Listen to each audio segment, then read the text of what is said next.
ತೊಗರಿಯ ನಾಡಿನಲ್ಲಿ ತೊಗರಿ ಬೆಳೆಗಾರರನ್ನು KMF ಮಾದರಿಯಲ್ಲಿ ಸಂರಕ್ಷಣೆ ಮಾಡಬೇಕು, ರೈತರ ಸಾಲ ಮನ್ನಾ ಮಾಡಬೇಕು ಅಂತೇಳಿ ಕೇಂದ್ರ ಸರ್ಕಾರಕ್ಕೆ ಒತ್ತಾಯನ ಮಾಡ್ತಾಯಿದ್ದೀವಿ. ಡಾಕ್ಟರ್ MS ಸ್ವಾಮಿನಾಥನ್ ಅವರ ಪ್ರಕಾರ C2+50% ಸೇರಿಸಿ ಬೆಂಬಲ ಬೆಲೆ MSP ಕಾನೂನನ್ನು ಜಾರಿ ಮಾಡಬೇಕು, ತೊಗರಿ ಬೆಳೆಗಾರರನ್ನು ರಕ್ಷಣೆ ಮಾಡಬೇಕು,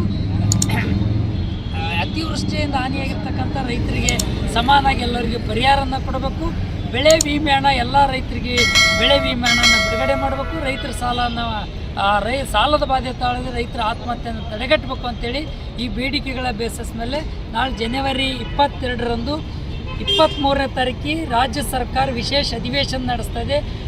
AB ರಾಮ್ಜಿ ವಿಷಯಕ್ಕೆ ಸಂಬಂಧಪಟ್ಟಂಗೆ ಮನ್ರೇಗ ಉಳಿಬೇಕು ಅಂತೇಳಿ ಆ ವಿಶೇಷ ಅಧಿವೇಶನ ಸ್ವಾಗತ ಮಾಡ್ತೀನಿ. ಆದರೆ ತೊಗರಿ ಬೆಳೆಗಾರರ ಬಗ್ಗೆ ಆ ವಿಶೇಷ ಅಧಿವೇಶನದಲ್ಲಿ ಚರ್ಚೆ ತಗೊಂಡು ಒಂದು ತೀರ್ಮಾನವನ್ನು ಮಾಡಬೇಕು, ರಾಜ್ಯ ಸರ್ಕಾರ ಇನ್ಸೆಂಟಿವ್ ಘೋಷಣೆ ಮಾಡಬೇಕು ಅಂತಕ್ಕಂಥ ಮಾತನ್ನು ಆಗ್ರಹಿಸಿ ಕಲಬುರಗಿ ಜಿಲ್ಲೆಯ ಜಿಲ್ಲಾಧಿಕಾರಿ ಕಚೇರಿ ಮುಂದುಗಡೆ ಹಗಲು ರಾತ್ರಿ 22-23 ದಿನಗಳ ಕಾಲ 2 ದಿನ ಎತ್ತಿನ ಗಾಡಿ ಮತ್ತು ಟ್ರ್ಯಾಕ್ಟರ್ಗಳನ್ನು ಬಿಟ್ಟು ಸುಮಾರು ಜನ ರೈತರನ್ನು ಸೇರಿ ಪಕ್ಷಾತೀತವಾಗಿ ಜಾತ್ಯತೀತವಾಗಿ ಈ ಹೋರಾಟ ನಡೆಯುತ್ತೆ.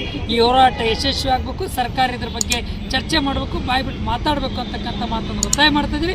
ಈ ತೊಗರಿಯ ನಾಡಿನಲ್ಲಿ ತೊಗರಿ ಬೇಳೆ, ಉಳ್ಬೇಳೆ, ಕರಿಬೇಳೆ ಉಣ್ತಕ್ಕಂಥವ್ರೆಲ್ಲರೂ ಕೂಡ ಈ ಚುನಾಯಿತ ಪ್ರತಿನಿಧಿಗಳನ್ನು ತೊಗರಿ ಬೆಳೆಗಾರರ ರಕ್ಷಣೆ ಮಾಡೋದಕ್ಕೆ ಮುತುವರ್ಜಿ ವಹಿಸಬೇಕಂತಕ್ಕಂಥ ಮಾತನ್ನು ಆಗ್ರಹಣ ಮಾಡ್ತಾಯಿದ್ವಿ.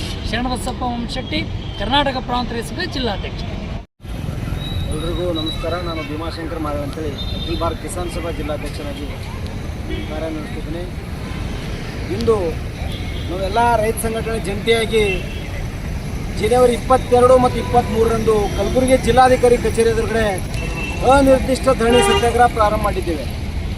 ನಾಳೆ ಮತ್ತು ನಾಡ್ದಿನ 22-23 ಹೋರಾಟ ನಡೀತಿದೆ. ಕಲಬುರಗಿ ಜಿಲ್ಲೆಯಿಂದ ಹಾಗೂ ಸುತ್ತಮುತ್ತಲಿನ ತಾಲೂಕಾ ಜಿಲ್ಲೆಗಳಿಂದ ರೈತರು, ಕೃಷಿ ಕೂಲಿ ಕಾರ್ಮಿಕರು, ಮಹಿಳೆಯರು ಎಲ್ಲರೂ ಹೆಚ್ಚಿನ ಸಂಖ್ಯೆಯಲ್ಲಿ ಬಂದು ಈ ಒಂದು ಕೇಂದ್ರ ಮತ್ತು ರಾಜ್ಯ ಸರ್ಕಾರಗಳು ಏನು ಜನ ವಿರೋಧಿ, ರೈತ ವಿರೋಧಿ ನೀತಿ ಜಾರಿ ಮಾಡ್ತಾ ಇದ್ದಾರೆ.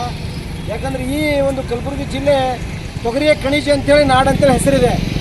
ಕೇಂದ್ರ ಮತ್ತು ರಾಜ್ಯ ಸರ್ಕಾರ 2023-24ರಲ್ಲಿ 12-13 ಸಾವಿರ ಇರ್ತಕ್ಕಂಥ ತೊಗರಿ ಬೆಲೆ ಈ ವರ್ಷ ಕೇವಲ 6-6.5 ಸಾವಿರ 7 ಸಾವಿರ ಖರೀದಿ ನಡೀತಾ ಇದೆ.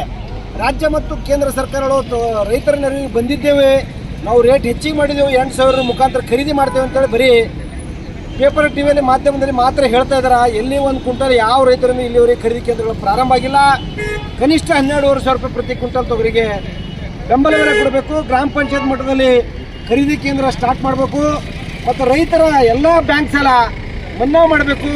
ಇನ್ಶೂರೆನ್ಸ್ ಕಟ್ಟಿದಂಥ ರೈತರಿಗೆ ಕಡ್ಡಾಯವಾಗಿ 15 ದಿನದಲ್ಲಿ ಇನ್ಶೂರೆನ್ಸ್ ವಿಮೆ ಹಣ ಜಮಾ ಆಗಬೇಕು. ಈ ವರ್ಷ ಅತಿ ಮಳೆಯಾಗಿ ಎಲ್ಲ ಬೆಳೆಗಳು ಕೊಚ್ಕೊಂಡೋಗಿವೆ. 1 ಎಕರೆಗೆ 25,000 ರೂಪಾಯಿ ಪರಿಹಾರಧನ ನೀಡಬೇಕಂತೇಳಿ ಒತ್ತಾಯಿಸಿ ನಾವೆಲ್ಲ ಜಂಟಿಯಾಗಿ ರೈತ ಸಂಘಟನೆಗಳ ನೇತೃತ್ವದಲ್ಲಿ ಧರಣಿ ಸತ್ಯ ಹಮ್ಮಿಕೊಂಡಿವು. ಕಲಬುರಗಿ ಜಿಲ್ಲೆಯ ಎಲ್ಲ ರೈತರು, ಮಹಿಳೆಯರು, ಕೃಷಿ ಕೂಲಿ ಕಾರ್ಮಿಕರು ಹೆಚ್ಚಿನ ಸಂಖ್ಯೆಯಲ್ಲಿ ಹೋರಾಟದಲ್ಲಿ ಬಂದು ಹೋರಾಟ ಯಶಸ್ವಿ ಮಾಡಿದಾಗ ಮಾತ್ರ ಒಂದು ರೈತ ಉಳಿಗಾಲವಿದೆ, ರೈತ ಉಳಿಲಿಕ್ಕೆ ಸಾಧ್ಯ ಆಗ್ತಾ. ಇಲ್ಲಾಂದ್ರೆ ರೈತರು ನಮ್ಮ ಇರ್ತಕ್ಕಂಥ ಎಲ್ಲ ಹೊಲೆ ಮನೆ ಮಾಡ್ಕೊಂಡು ಬೇರೆ ಬಾಂಬೆ, ಪುಣೆ, ಹೈದರಾಬಾದ ಕೂಳೆ ಹೋಗ್ತಕ್ಕಂಥ ಕೆಲಸ ಭಾಳ ದೂರ ಇಲ್ಲ. ಅದಕ್ಕಿಂತ ಹೋರಾಟ ಯಶಸ್ವಿ ಆಗೋದ್ರೆ ತಾವೆಲ್ಲರೂ ಪಾಲ್ಗೊಳ್ಬೇಕಂತೇಳಿ ನಾನು ಮನವಿ ಮಾಡ್ತಾ ಇದ್ದೇನೆ.